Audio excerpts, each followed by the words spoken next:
Desde os tempos que o Brasil era colônia de Portugal até hoje, a agricultura sempre teve um peso muito grande nas exportações do país. Temos solo, clima e muita água para irrigar as lavouras.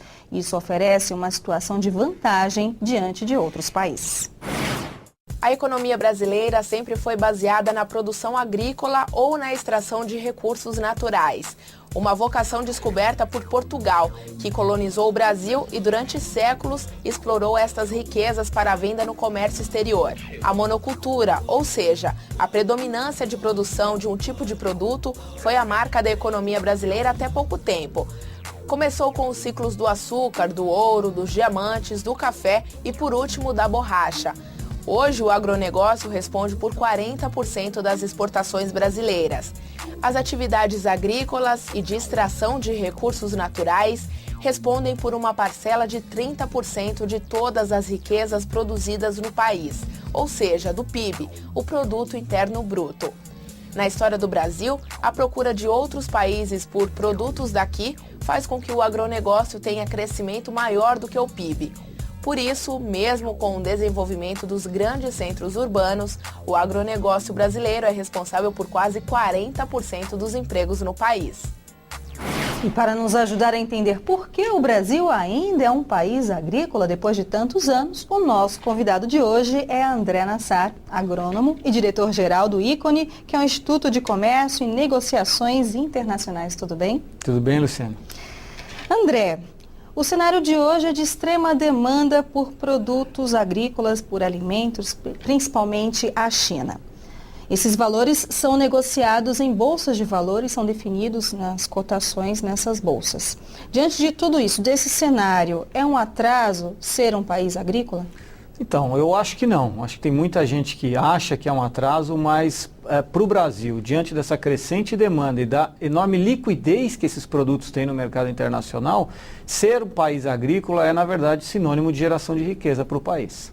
A gente tem nesse quadro aqui dados fornecidos pela OMC, a Organização Mundial do Comércio, sobre exportações mundiais de produtos. E o destaque a gente vê aqui com produtos manufaturados. Em seguida, combustíveis e também produtos de mineração.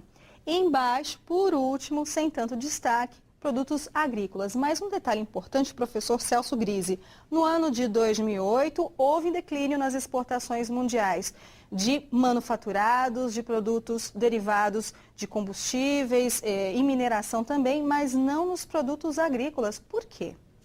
De fato, Luciano, os produtos agrícolas não perderam preço. Ao contrário, até alguns subiram e muito. Claro, outros subiram menos, como é o caso da laranja.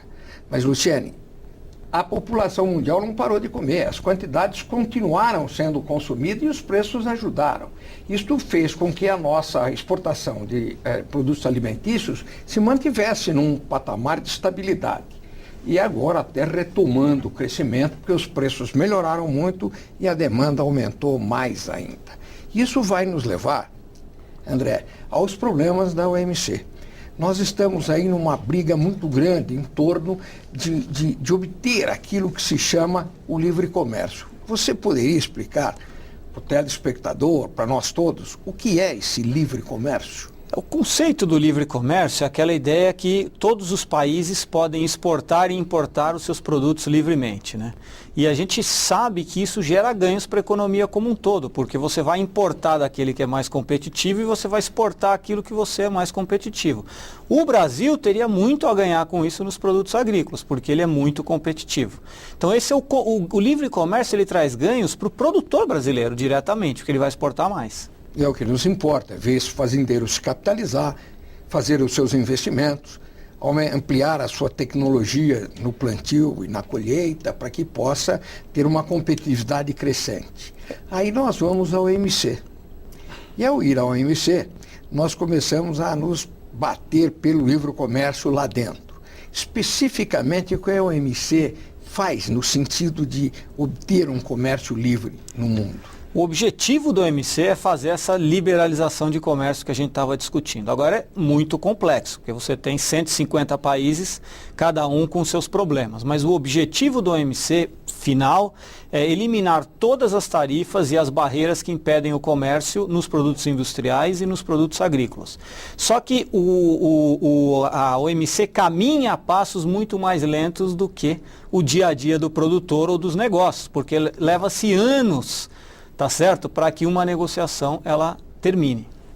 Você vê com bons olhos as negociações na OMC a partir desse instante, ou você vê dificuldade com essas outras negociações que nós temos que manter com os Estados Unidos e com a própria União Europeia a partir do Mercosul? Então, numa lógica que você tem que abrir comércio para o setor agrícola, porque ele é exportador, a gente tem dois caminhos. Ou a gente faz no chamado multilateral, no OMC, com todos os países negociando juntos, ou a gente vai para o caminho individual, que é essa negociação. Estados Unidos, União Europeia, China, Índia, África do Sul. Eu hoje acredito, para os produtos agrícolas, nós vamos ter muito mais resultado, vai ser muito mais eficaz a negociação individual e não a negociação global, multilateral, por causa dessas dificuldades. Bom, nisso se acusou muito o ministro Amorim de ter prejudicado a bilateralidade das nossas negociações com países 1 por 1 ou 2 por 1, e ter optado pela multilateralidade tão forte.